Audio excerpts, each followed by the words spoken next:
예, 목장 부재 시에는 지금 지사님들이 여호수아서를 가지고 은혜를 다 같이 나누고 있습니다. 오늘 저녁에는 가나안 북부 지역의 점령이라는 제목으로 여호수아서 11장을 가지고 이렇게 같이 은혜 나누고 싶습니다. 가나안 정복에 있어서는 세 단계가 있는데요.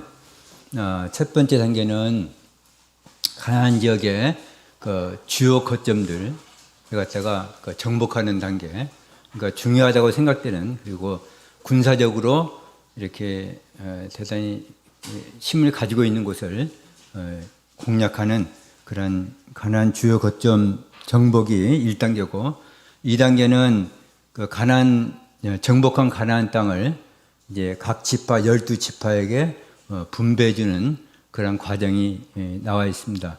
그리고 마지막 3단계에는 각 지파에서 분배받은 그 땅에서 거주하고 있는 이방 족속들을 완전히 몰아내는 그러한 단계가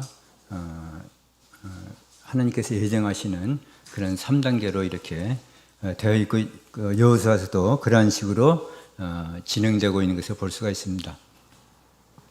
이제 가나안 정복 단계에서 이렇게 가나안 땅을 이렇게 살펴보면은 그 이제 크게 남부와 중부와 북부로 이렇게 세 지역으로 이렇게 크게 나눌 수가 있습니다. 이제 보통 이제 사람들의 힘이 허리에서 난다고 하잖아요. 허리가 아프면은, 아파 본 사람은 아시겠지만은 허리가 아프면 그 힘을 쓰면 되고 꼼짝도 못 하죠. 이제 제가 30대 후반에 수원으로 왔거든요. 그래서 이제 벌써 어느덧 30년이 훌쩍 지났더라고요. 예. 그러다 보니까 또 이렇게 가끔 아픈 데도 생길 수가 있고, 또 이 나이 되다 보니까 제가 제법 나이 또 들어 보이죠? 그런가요? 예. 또 아내 입장에서 보면은 나이도 들면서 같이 또 들어가는 것이 있죠. 다 아시는 철도 같이 또 들어갑니다. 예. 그런데 이제 이렇게 어르신들 앞에서 뭐 나이 이야기를 뭐 하지만 하여간 이 정도 나이 되다 보니까 이제 가끔 허리도 아프고 할 때마다 또 파스도 붙이고 뭐 찜질도 하고, 그래도 안 되면 이제 누워 있게 되고 막 그렇게 되더라고요. 근데 이제 사람의 힘이 보통 허리에서 나온다고 하는데, 이스라엘을 정복할 때 맨 먼저 정복한 지역이 어디예요? 예, 중부 지역입니다. 이스라엘의 중부 지역. 그래서 여리고와 아이성을 중부 지역에 있는 강력한 그 성을 완전 정복을 하죠. 그래서 중부 지역을 딱 점령해서 사람으로 같으면 이제 허리를 딱 끊은 다음에 남부와 북부가 이제 동맹하고 연합하지 못하도록, 그래서 그러한 것을 염두에 두고 아마 정복을 해나간 것 같습니다. 그래서 중부 지역을 갖다가 먼저 정복을 하고, 두 번째 단계에서는 지난 시간에 학생 지사님이 이렇게 재미있게 들려주셨던 그 남부 지역을 이제 정복하게 되죠. 남부 지역은 뭐예요? 이스라엘 족속들, 이스라엘과 그 화친한 기본 사람들이 이제 기본 사람들을 남부 5개 왕들이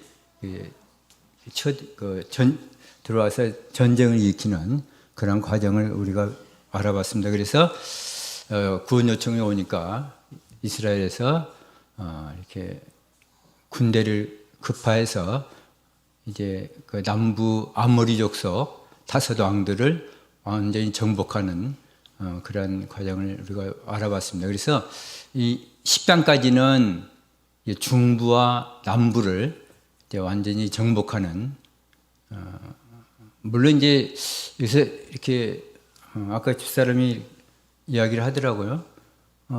진멸했다는데 12지파들은 그러면 뭐 전쟁할 필요가 없지 않나, 분배받은 땅에서 이방 족속들이 아무도 없을 텐데, 이런 식으로 이제 잘못 착각할 수가 있는데, 지금 여호수아가 이렇게 이스라엘 백성들과 함께 정복하는 것은 그러니까 아까 이야기한 것처럼 그 주요 거점 지역을 정복하는 거예요. 완전히 다 하나도 그냥 남김없이 싹 정복한다는 의미가 아니고 그렇게 정복할 수가 없잖아요. 지금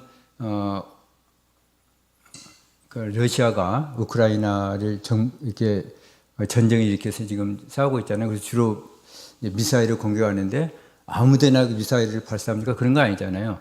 이제 군사적으로 또 그 산업적으로 중요한 지역을에다가 타격을 맞추고 미사일을 쏘잖아요. 물론 이제 뭐 아파트 민간인들이 거주하는 아파트에다가도 뭐 실수인지 의도적인지 몰라도 이제 어쨌든 겁을 먹게 하기 위해서든지 민간인한테도 쏘긴 하지만은 그런 것처럼 지금 여호수아가 정복하고 있는 것은 그 주요 거점들이 이렇게 정복한다고 이렇게 이해를 해주시면 좋겠습니다. 그래서 이 시간에는 이제 11장을 순서대로 해서 11장을 살펴볼 텐데요. 이제 남은 지역이 그 가나안의 북부만 남았잖아요. 가나안 북부인데 이게 그 가나안 정복의 그 마침표를 찍을 아주 중요한 그 마지막 그 싸움이라고 이렇게 볼 수가 있습니다. 그래서 과연 이 북부 지역에서 그 싸움에서는 어떤 의미가 있고 또 우리는 이 전쟁을 통해서 어떤 교훈을 얻을 수가 있는지 좀 더 깊이 살펴보면서 들어가겠습니다. 여호수아서 11장을 살펴보시겠습니다. 11장 여호수아서 11장 1절로 5절 말씀. 네. 1절로 5절 말씀 저와 한번 교독하면서 교독하겠습니다. 제가 먼저 하겠습니다. 1절. 하솔왕 야빈이 이 소식을 듣고 마돈왕 요밥과 시므론 왕과 아삽 왕과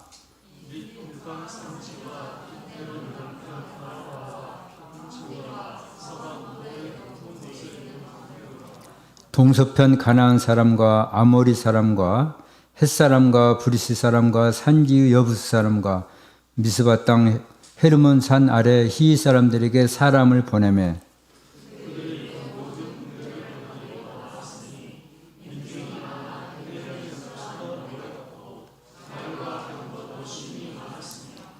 네, 5절 이 왕들이 모여 나와서 이스라엘과 싸우려고 메론 물가에 함께 진쳤더라. 예, 이제 하솔왕 야빈이 주변 여러 족속들을 이게 모으게 되는 그래서 그 이스라엘과 대적하기 위해서 연합하는 그러한 장면이 1절에서 5절까지 나와 있습니다. 여기 1절 보니까 그 하솔왕 야빈이 이 소식을 듣고 그랬거든요. 여기서 이 소식이란 것은 무슨 소식입니까? 바로 10장에서 나와 있던 이제 그 남부 지역의 그 아모리 족속의 다섯 왕들을 정복한 그런 내용을 여기서 이 소식으로 이렇게 듣고 있습니다. 하솔이라는 곳은 그 가나안 북쪽에 그런 한 지역인데 이 지역의 그 북부 지역에서도 굉장히 크고 아주 강력한 힘을 가진 그 도시 국가였던가 봐요. 그러니까 그 당시에는 어떤 하나의 국가를 딱 형성했다는 것보다도 족속별로 이렇게 왕을 이렇게 왕이라고 칭해 가서 그 땅의 그 왕으로 이렇게 통치를 했던 것 같습니다. 이제 우리나라도 그 삼국시대 이전에 지역마다 많은 그 통치를 하고 있는 왕과 비슷한 그런 그 형태를 띠고 있었잖아요. 그래서 나중에 이제 고구려 백제 신라로 이렇게 세 구분으로 나눠지는데 아마 여기서도 마찬가지였을 거예요. 한 국가를 이렇게 형성하기에는 힘이 약하고 그 일정한 지역만 이렇게 연합해서 하나 도시 국가를 형태를 띠게 되는 그렇게 보시면 될 것 같아요. 그런데 그 중에서도 이제 하솔 지역에 야빈 왕이 제일 강력한 힘을 갖고 있어서 아마 이제 그 이스라엘 여호수아의 군과 대적하기 위해서 그 지역 북부 지역의 여러 지역의 왕들한테 사람들을 급파해서 이제 군대를 모으는 그러한 광경이라고 보시면 될 것 같습니다. 그래서 이제 하솔이 그 북부 동맹군에 굉장히 중추적인 역할을 하는 그런 왕이라고 보시면 될 것 같고요. 이제 우리 뭐 속담에 그 설마하다가 설마가 사람 닮는다는 말이 있잖아요. 그런 것처럼 이제 아마 하솔왕이 설마 그 이스라엘 그리고 뭐 별 군대적인 힘도 없을 텐데 이 우리까지 이렇게 이어갈 수 있을까 하는 생각을 아마 갖고 있었던 것 같아요. 그러다 설마 하다가 갑자기 남부가 점령됐다는 이런 소식이 듣자마자 이제 정신이 바짝 들어서 이거 아직 아니구나 해서 부랴부랴 이제 각 북쪽에 있는 각 지역의 왕들한테 이제 사람을 보내는 거예요. 그래서 그렇게 넓지가 않잖아요. 그래서 그 갈릴리 위쪽 뭐 지중해 쪽에 있는 그런 살고 있는 여러 족속들이랄지 하여튼 북쪽 지역의 족속들을 각기 이전에 나와 있는 것처럼 여러 왕들한테 사람들을 보내서 군대를 모으게 됩니다. 그래서 이제 동맹을 요청해서 이제 사람들이 오게 되는 거죠. 자, 5절 보면은 이 왕들이 모여 나와서 이스라엘과 싸우려고 메롬 물가에 함께 진쳤더라 그랬습니다. 아마 이제 메롬 물가는 그 갈릴리 호수 위에 쪽에 있다고 합니다. 이쪽 지역이라고 이렇게 지금 추측하고 있어요. 이 지역에 아무래도 이제 그 전쟁을 하기 위해서는 뭐 식량은 필수고 여러 가지 물도 필수잖아요. 뭐 여기 보면 말도 왔기 때문에 말한테 먹일 물도 필요할 거고 사람들이 또 먹기 위해서는 물도 필요하고 그래서 아마 물가로 여기가 메론 물가가 우리가 전쟁하기 아주 좋은 곳이다 해서 아마 그 하솔 왕이 자기 나라 그 가까이에 있는 메론 물가로 모이라고 한 것 같습니다. 그래서 이제 여기서 모여서 이제 전투를 하게 되는데 이 전투가 정말 중요한 것이 그 가나안 족속들도 마지막 보루잖아요. 만약에 이 전투에서 지게 되면은 이스라엘이 가나안 전체를 이렇게 지배하게 되는 그러한 형편이 되고 만약에 또 이스라엘이 이 전투에서 지게 된다면은 지금까지 싸워왔던 승리를 해왔던 그 중부나 남부 지역까지 이퇴하게 된단 말이죠. 그래서 어느 한쪽도 물러설 수 없는 아주 그 마지막 한판 승부를 이렇게 지을 수 있는 아주 중요한 전투라고 볼 수가 있습니다. 그래서 이제 이 전투를 끝으로 해서 가나안 땅의 주인이 결정되는 거죠. 과연 가나안 족속이 승리를 해서 지금까지 누려왔던 주인의 역할을 할 것인가 아니면 이스라엘이 승리를 해서 전체를 다 지배하게 될 것인가 이러한 한판 승부가 이때 이제 지어지게 된 이 전투를 통해서 지어지게 된다는 거죠. 이제 우리가 살고 있는 물론 이제 말세에 대한 개념이 좁게 되면은 아주 좁고 넓게 하면은 굉장히 넓기도 할 수가 있죠. 또 개인적인 말세도 또 각기 다를 거고 그런데 이제 말세 참계도 마귀와의 그 영적 전쟁을 하게 되는 것이 계시록에 예언되어 있습니다. 계시록 20장 보시겠습니다. 계시록 20장 7절로 9절 말씀 살펴보시겠습니다.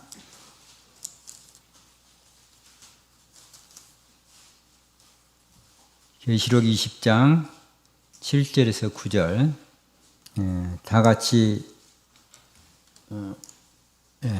읽겠습니다.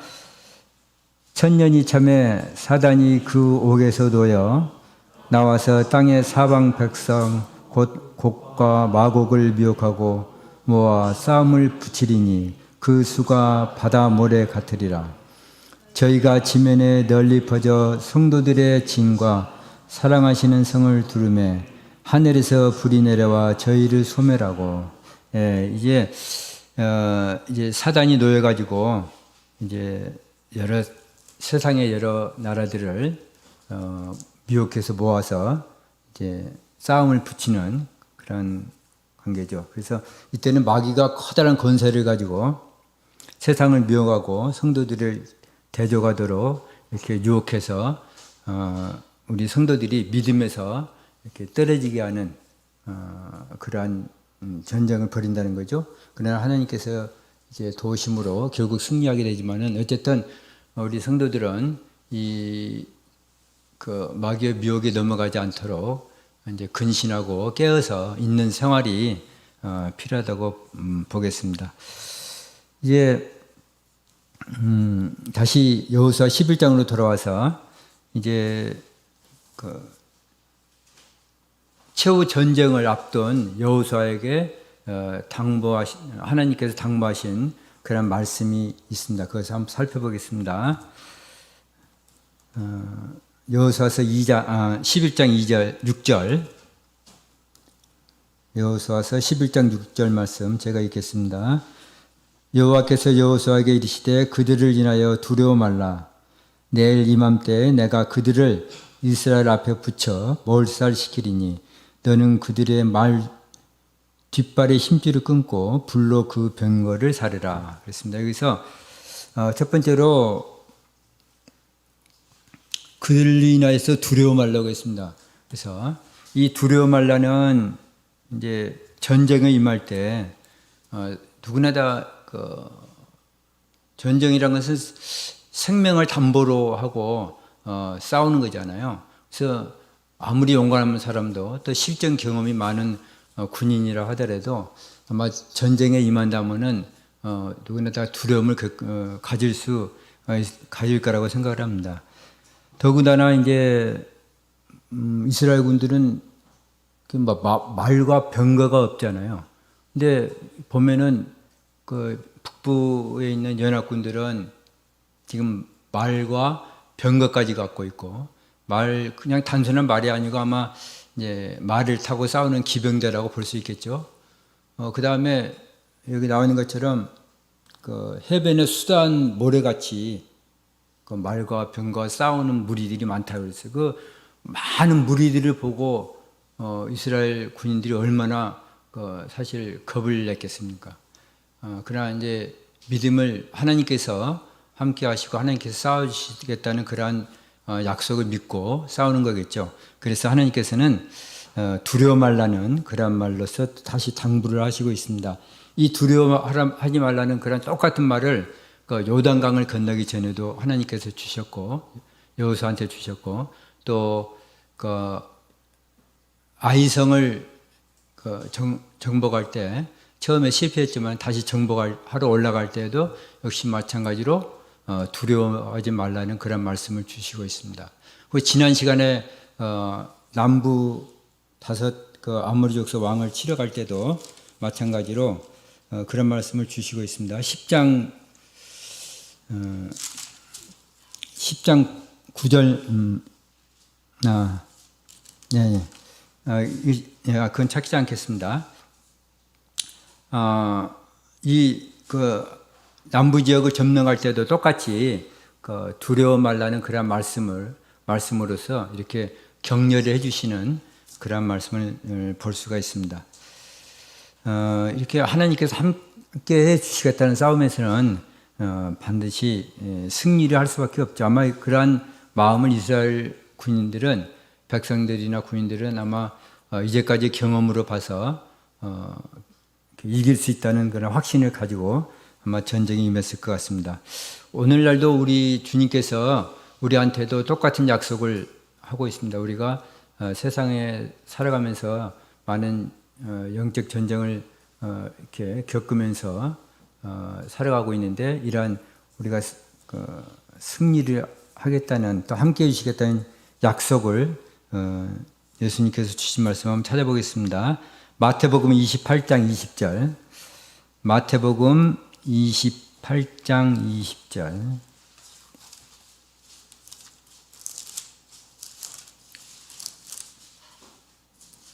마태복음 맨 끝에 그 구절이죠. 다 같이 한번 읽겠습니다. 28장 20절. 내가 너희에게 분부한 모든 것을 가르쳐 지키게 하라. 볼지어다 내가 세상 끝날까지 너희와 항상 함께 있으리라 하시니라. 예수님께서 이제 이렇게 너희와 세상 끝날까지 항상 함께 해주시겠다는 그런 약속을 우리한테 해 주시고 있습니다. 자, 이제 전쟁을 앞두고 여호수아에게 해주신 당부 중에 한 가지가 두려워 말라는 거고, 두 번째는 말 뒷발에 힘줄을 끊고 그 병거를 불태워라는 그런 당부의 말씀, 명령을 주시고 있습니다. 아까 이것은 우리가 읽은 건데요. 이러한 두 가지의 당부 말씀을 주시고 있는 것을 우리가 볼 수가 있는데, 요즘 이제 우리나라 그 북쪽에 사시는 높은 분 있잖아요. 그분의 심기를 건드리면 어떻게 합니까? 가끔 뉴스에 갑자기 딱 나오잖아요. 미사일을 어디로 발사했다고. 뭐 대륙간 탄도미사일이랄지 이런 것들이죠. 보통 미사일이 아닌데. 그래서 미사일로 이렇게 답을 하잖아요. 이렇게. 근데 이제 사실 그 미사일이라는 것이 뭐 남한뿐만 아니고 일본 사정권이, 그리고 더더구나 그 태평양 건너 미국까지 목표로 해서 쏠 수 있는 그러한 능력을 갖고 있다고 하니까, 그래서 거기다가 이제 사실 전쟁을 하면은 딱 핵만 탑재를 하면은 이제 완전히 무시무시한 살상무기고 전략무기가 되겠죠. 이러한 힘을 갖고 있으니까 뭐 북한에서 절대적으로 이 무기를 뭐 포기를 할까요? 그냥 포기를 안 하겠죠. 어쨌든 이스라엘 쪽에서 보면은 이 말과 병거는 아주 굉장히 갖고 싶어하고 또 전쟁에서 가져야 할 새로운 무기란 말이죠. 굉장히 강력한 전략 무기라는 거죠. 그러니까 이것은 사용했으면 좋겠다는 그런 생각들을 아마 갖고 있었을 거예요. 그러나 하나님께서 명령하셨죠.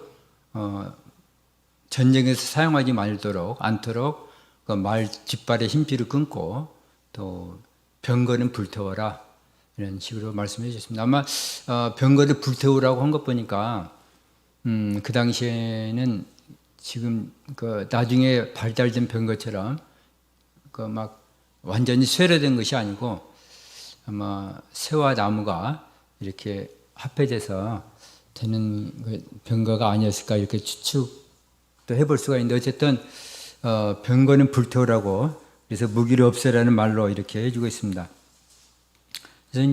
그래서 이치적으로 본다면은 이런 말과 병거는 새로운 무기고 강력한 무기니까 굉장히 이스라엘 쪽에서는 굉장히 갖고 싶어하는 전략 무기가 될 텐데, 하나님께서는 이제 불태우라고 하셨단 말이죠.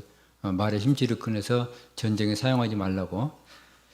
사람들이 이제 자기의 힘을 의지하게 되다 보면은 이렇게 성공을 하게 되면은, 물론 그렇지 않은 믿음을 가진 사람들도 많이 있지만은 대부분이 어떤 실수를 하게 되냐면은 세상에서 성공하게 되면 또 이제 세상으로 나가는 수가 많단 말이죠. 물론 믿음을 갖고 있는 사람도 많습니다. 어쨌든 그런 실수를 범하기 쉽다는 거죠. 그래서 그것을 예방하기 위해서 하나님께서도 말과 병거를 없애라고 했습니다. 그래서 이 전쟁은 하나님께 속한 것이니까 나만 의지해라. 그러면 내가 싸워주겠다는 그러한 의도로 하나님께서 말과 병거를 없애라고 하신 것 같습니다. 시편 20편 7절을 한번 찾아보시겠습니다. 시편 20편 7절. 시편 20편 7절 말씀. 다윗 왕이 출전을 앞두고 하나님께 기도하는 그런 시의 내용인데요. 20편 7절.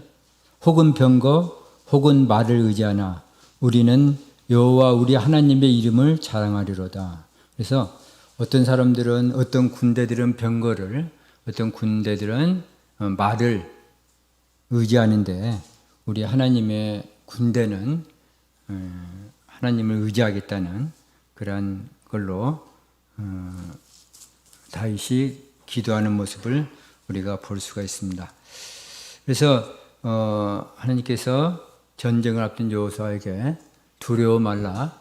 한 가지는, 또 한 가지는 말의 뒷발의 힘줄을 끊고 병거를 불태워서 앞으로 전쟁에서도 나만 의지하라는 그런 그 메시지를 주시고 있는 것을 살펴볼 수가 있습니다. 이것을 볼 때 이제 우리는 세상에서 하나님의 더 높게 이렇게 받들어야 하고 믿고 의지할 만한 사람을, 의지할 만한 것을 두어서는 안 된다는 것을 알 수가 있고, 또 하나님께서도 그것을 원하시지 않겠죠. 그렇죠? 예. 이제 마지막으로 살펴볼 것은 이제 믿음으로 나아가서 승리하게 하는 그런 모습을 볼 수가 있습니다. 7절에서 9절, 7절에서 9절 보시겠습니다.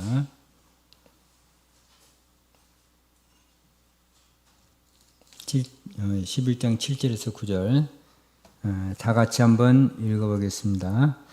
이에 여호수아가 모든 군사와 함께 메론 물가로 가서 졸지에 습격할 때 여호와께서 그들을 이스라엘의 손에 붙이신 고로 그들을 격파하고 큰 시돈과 미스르봇 마임까지 쫓고 동편에서는 미스바 골짜기까지 쫓아가서 한 사람도 남기지 아니하고 쳐 죽이고, 여호수아가 여호와께서 자기에게 명하신 대로 행하여 그들의 말 뒷발의 힘줄을 끊고 불로 그 병거를 살랐더라.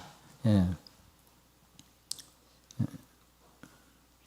여기서 보면은 그 메론 물가에 모여 있는 이렇게 북부 그 연합군을 여호수아가 졸지에 습격하는 그런 모습을 볼 수가 있습니다. 그래서 하나님의 말씀에 따라서, 이제 하나님께서 함께 해주시겠다는 말씀에 따라서 용기를 가지고 이렇게 나아가는 것이죠. 이 기습작전은 사실 그 아마 여호수아의 그 특기인 것 같아요.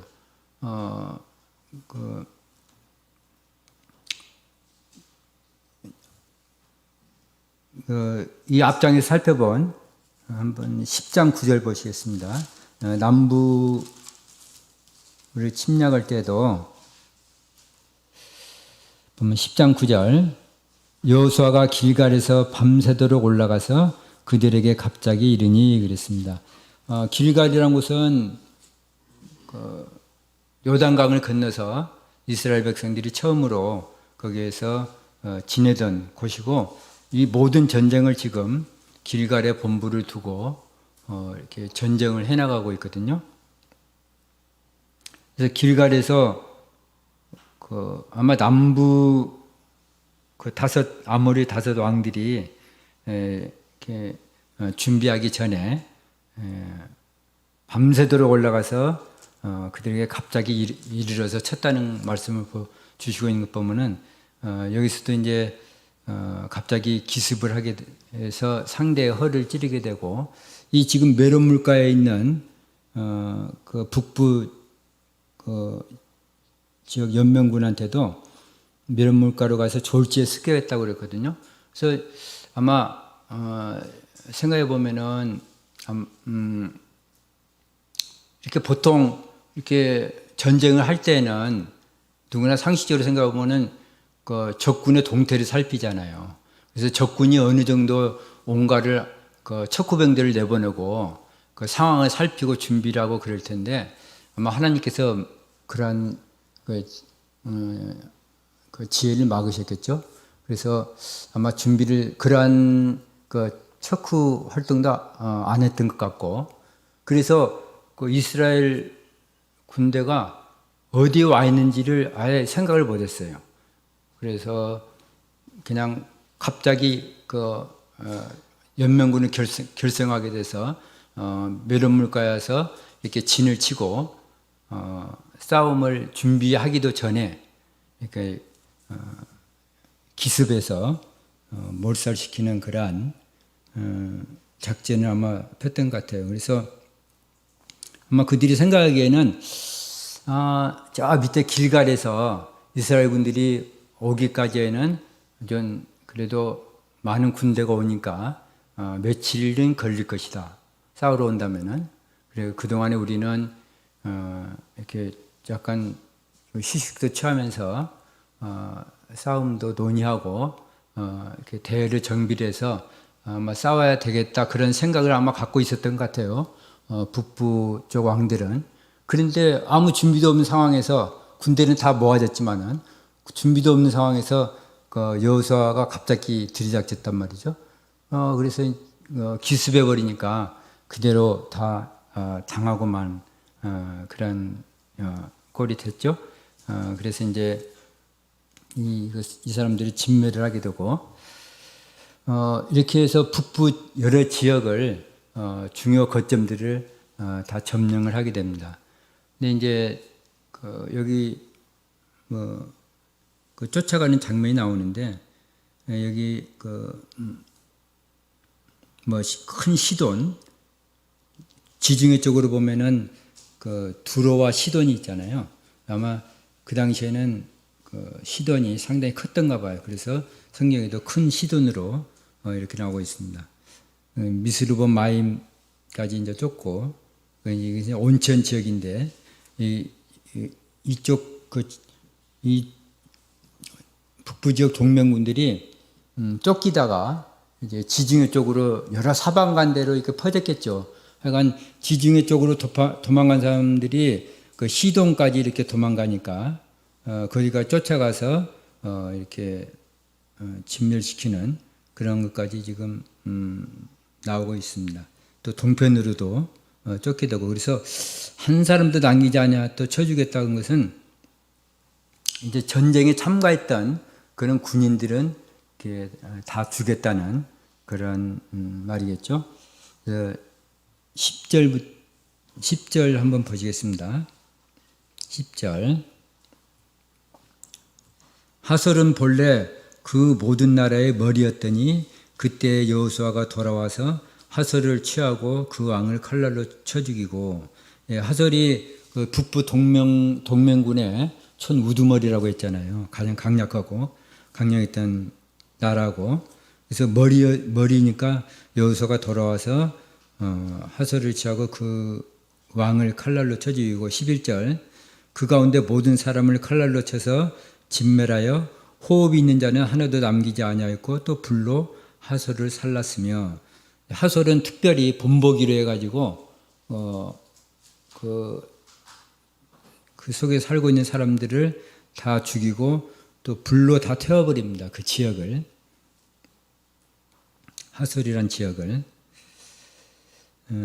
12절 여호수아가 그 왕의 모든 성읍과 그 모든 왕을 취하여 칼날로 쳐서 진멸하여 여호와의 종 모세의 명한 것과 같이 하였으되 13절 여호수아가 하솔만 불살랐고 산 위에 건축된 성읍들은 이스라엘이 불사르지 아니하였으며 그래서 하솔만 완전히 불태워버리고요. 나머지 또 다 불태워버리면은 그 전쟁에서 얻은 것이 없잖아요. 그래서 나머지 것들은 14절에 나온 것처럼 이 성읍들의 모든 재물과 가축은 이스라엘 자손들이 탈취하고 모든 사람은 칼날로 쳐서 진멸하여 호흡이 있는 자는 하나도 남기지 아니했습니다. 사람들은 다 이렇게 죽이면서 재물과 가축은 이스라엘이 가지게 되는 그런 것을 보고 있습니다. 마지막 15절 여호와께서 그종 모세에게 명하신 것을 모세는 여호수아에게 명하였고 여호수아는 그대로 행하여 여호와께서 무릇 모세에게 명하신 것은 하나도 행치 아니한 것이 없었더라. 그래서 첫 지도자인 모세에게 하나님께서 명령하셨던 것을 모세는 또 여호수아한테 당부를 해서 그 명령들을 그대로 다 행해서 하나도 행치 아니한 것이 없었다는 그런 것을 볼 수가 있습니다. 그래서 이것을 볼 때 믿음으로 행하는 때 우리들이 믿음으로 행할 때 하나님께서 함께해 주시고 축복해 주셔서 또 반드시 그 일을 이루게 해 주신다는 것까지 우리가 볼 수가 있습니다.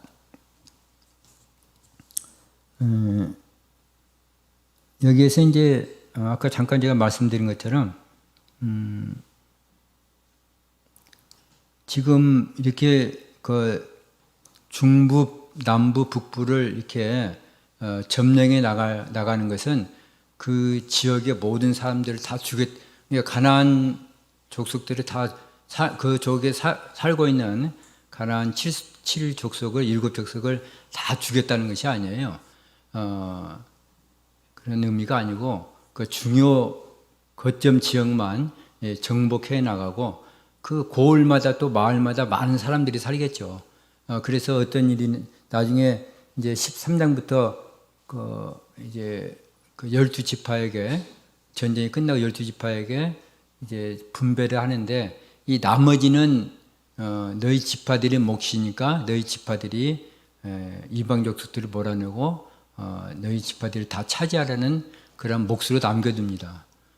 그러나 이제 다 아시겠지만은 많은 대다수의 지파들이 이방 족속을 몰아내지 못하고 다 같이 같이 사는 거 좋지 하고 같이 살게 되고 물론 쫓아내기도 했지만은 대부분이 같이 살게 되면서 하나님을 다시 이렇게 잊어먹고 우상 숭배를 하게 되는 그런 악순환에 빠지게 되는 일이 되긴 하는데 어쨌든 이제 여호수아를 선두를 해가지고 가나안의 그 정복 전쟁은 다 마쳤습니다. 그래서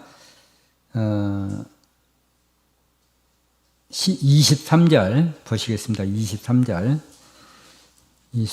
이와 같이 여호수아가 여호와께서 모세에게 이르신 말씀대로 그 온 땅을 취하여 이스라엘 지파의 구별을 따라 기업으로 주었더라. 그 땅의 전쟁이 그쳤더라 그랬습니다. 맨 마지막에 이제 그 땅의 전쟁이 그쳤다고 나왔습니다. 이 전쟁이란 것이 아까 말씀드린 거예요. 완전히 전쟁이 그쳤다는 것이 아닙니다. 이제 12지파에게 분배를 하는데 그 나머지 전쟁은 그 지파들의 몫으로 남겨두고 커다란 전쟁이 끝났다는 거예요. 그래서 보면은 이제 16절부터 23절까지는 이제 지금까지 가나안을 정복했던 그러한 가나안 정복사를 아주 간략하게 요약해서 서술한 내용이 16절부터 23절까지 나온 거고요. 다시 한번 이렇게 간략하게 서술한 내용이 다시 한번 나온 겁니다. 이 전쟁이 뭐 정확한 계산은 아니지만은 보통 이제 약간의 그 차이는 있지만은 보통 7년이라고 봅니다. 그래서 뭐 5년이라고 한 사람들도 있고 7년이라고 이렇게 주장한 사람들은 갈렙의 나이를 추정해서 약 이 가나안의 그 전쟁이 지금까지의 전쟁이 11장까지의 전쟁이 약 7년간 걸렸을 것이다.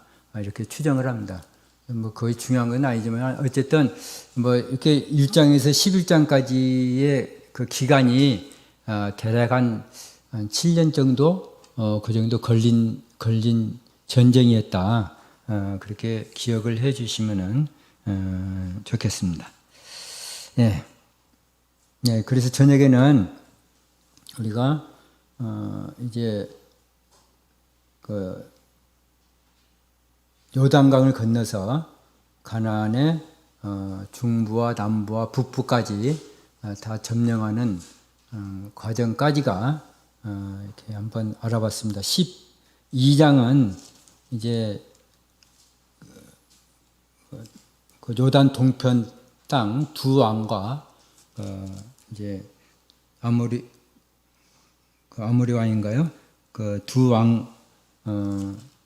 두 왕과 서편에 그 31사람 왕이 있는데 12장 24절 보면은 맨 마지막에 31왕이었더라는 것은 지금 그 서편에 요단 서편에 에서 정복한 왕들을 다 이렇게 여기다 기록을 해 놓은 것입니다.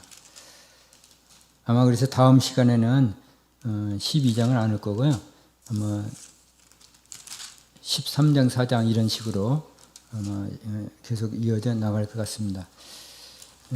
그래서 이제 나중에는 이제 남아 있는 것이 여호수아가 제비 뽑기를 해서 가나안 12지파에게 그 가나안 땅들을 지파별로 나눠주는 그러한 내용들이 앞으로 쭉 나올 겁니다. 어쨌든 하나님께서 이렇게 지시하신 대로 여호수아가 두려움을 갖지 않고 명령대로 다 따라서 커다란 승리를 거두게 됐다는 그런 소식까지 우리가 알고 마치도록 하겠습니다. 다 같이 묵도하시겠습니다.